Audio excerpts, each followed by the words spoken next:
How's it going, guys, and welcome back to the channel for a brand new Star Wars Squadrons video.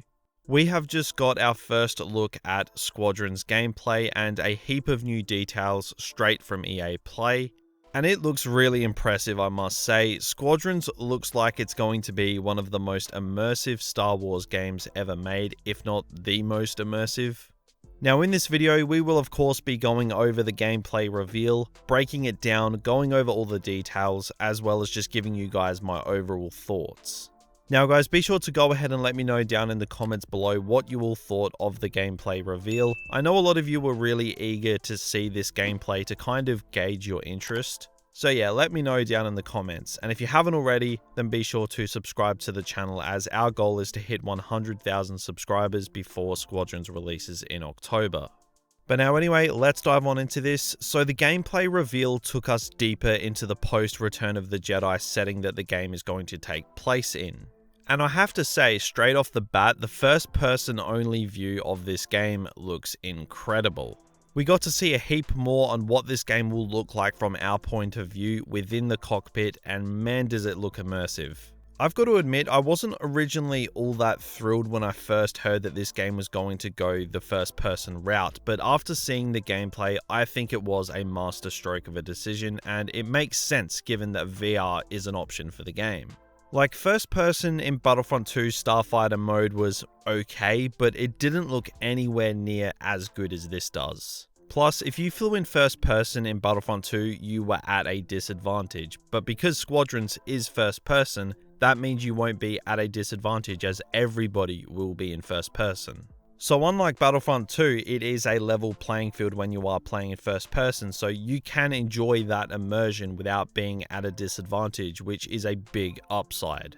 So I really think this was the smartest idea for a Starfighter game. I think just from the early stages of the gameplay reveal, it's evident that this game just wants to immerse you into these space battles. And judging from this gameplay, it looks like that is exactly what it's going to do.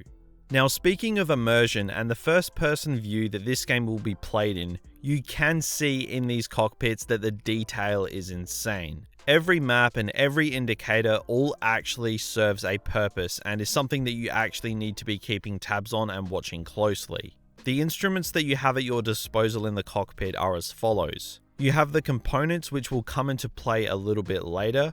You have the combat display, the power management, the speed indicator and throttle, the ship indicator status, which from the gameplay it looks like you'll get details on the ship you're trying to take down, including its health, as well as the sensors and the laser charge. So each individual part of the cockpit is actually going to serve a purpose in the gameplay. And I have to say, this is way more than I was expecting, to be honest. I didn't think the game would actually go this in depth within the cockpit, and it's obviously going to vary from ship to ship, which is really cool, so it's going to stay fresh. And it's going to give each ship its own unique feel from inside the cockpit. So when it comes to being inside the cockpit, I am really impressed with this game. It's already passed my expectations from that point of view. Now moving on, and we can see in a small cutscene in the reveal that Hera Syndulla pops up again.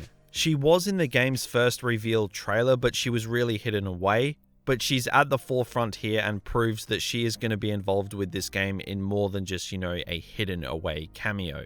So that's awesome. I'm not really a big fan of Star Wars Rebels personally, but seeing her in this game is still really cool and a nice touch and just sort of brings it all together. Now, we did get more details on further elements of Squadrons, with us being able to choose between two pilots, one from the Empire and one from the New Republic, and we can further customize these pilots as well. I see a lot of people saying that the customization for your character in this game won't matter because the flying is in first person, but there is going to be cutscenes and pre-flight meetings between you and other players where you will see all of the customization. So yes, the customization does serve a purpose. It's just not going to be in your face 24/7, which I think is completely fine.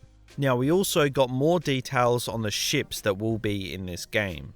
Those will include the fighter ships, which will consist of the TIE Fighter and the X-Wing. These will be more versatile and like your all-rounder type starfighters.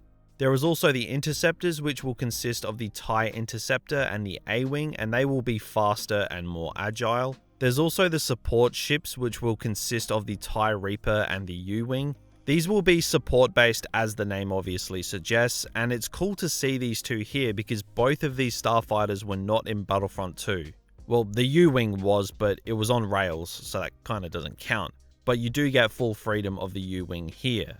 And finally, the bombers, which will consist of the TIE Bomber and the Y-Wing. So for players who want to do explosive runs and land more damage to flagships, this is the way to go.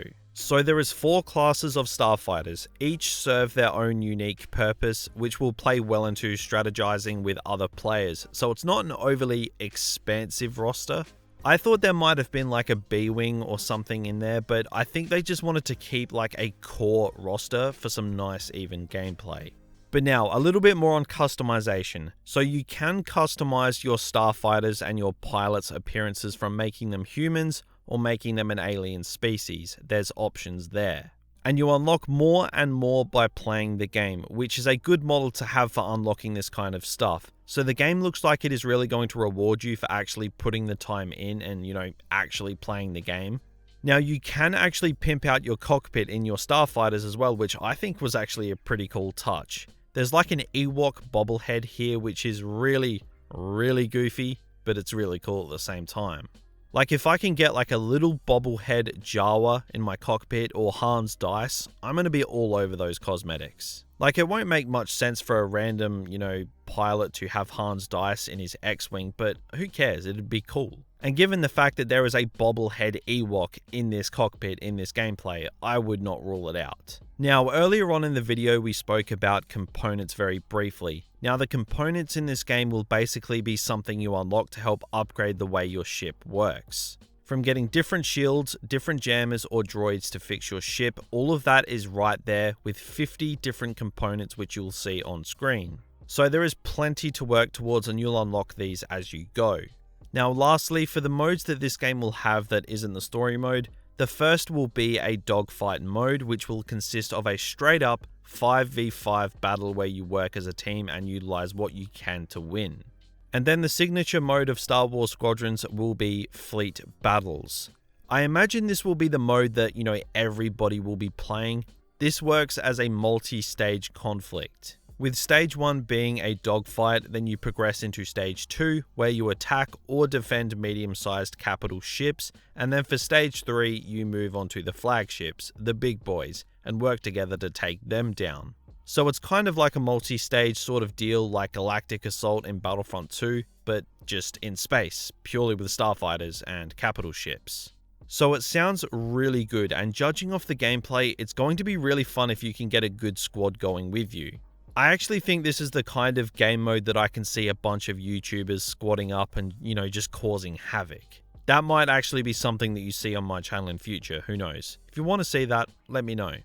But now the final piece of this video, just sort of my overall thoughts on all of this. I think that this reveal had a lot of stuff to take in. I imagine that this reveal will win over a lot of people that were maybe on the fence with this game. I know a lot of people wanted nothing else but a Battlefront game or an open world RPG, but I think in due time we will see something like that, but Squadrons just isn't that game. And the thing is, that's okay. Look, nobody wants a Battlefront 3 more than I do, but that doesn't mean you can't enjoy the hell out of Squadrons. You don't have to spite it because it's not Battlefront 3, that's all I'm saying. I actually posted about this on Twitter the other day, and it's kind of reminding me of when people were getting angry with Jedi Fallen Order, but then the game came out and it was amazing and everyone loved it. I feel like that might happen again here, so I say just go ahead and just let yourself enjoy this game. It's smaller scale, but it does have something more unique to offer. It clearly goes way more in depth than I think most people thought it was going to, and it's clearly going way more in depth than Starfighter modes in Battlefront 2 did. And I mean, you can tell that straight away, it's very obvious. And I think this game, honestly, is just shaping up to be just about the most immersive Star Wars game ever made. I, like most people, would have liked to have seen the Clone Wars in a game like this, but if this game ends up being a huge hit, then maybe we could see something like that down the line, who knows? Obviously, the game isn't out yet, but I am really liking the direction that Star Wars games are heading. I still don't think that Battlefront 2 coming to an end was a good idea. That game just had so much potential, but seeing as this game is coming out this year, it kind of softens the blow for me. I did not expect to see this game coming in 2020, but Squadrons has definitely won me over with its 2 major reveals in the last week. I will be continuing to cover this game on my channel. I will still be doing Battlefront 2 videos, of course. I have a few more of them still planned over the next few weeks.